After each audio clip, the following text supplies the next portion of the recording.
पुण्यातील एका सरकारी वैद्यकीय महाविद्यालयाच्या वसतिगृहात 21 वर्षीय विद्यार्थिनी ज्योती कृष्णकुमार मीना हिने आत्महत्या केल्याची घटना घडली आहे। मूळची राजस्थानातील असलेली ज्योती बीजे वैद्यकीय महाविद्यालयात द्वितीय वर्षात शिक्षण घेत होती। मंगळवारी रात्री तिने वसतिगृहातील एका मोकळ्या खोलीत गळफास घेतलाय। सहकारी विद्यार्थ्यांनी आणि कर्मचाऱ्यांनी तातडीने पोलिसांना माहिती दिली। ज्योती वसतिगृहात 2 मैत्रिणींसोबत राहत होती।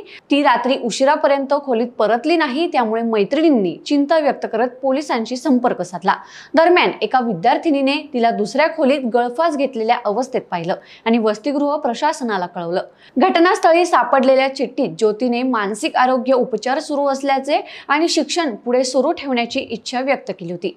चिठ्ठीत कुणालाही दोष दिला नाही असं पोलिसांनी स्पष्ट केलंय।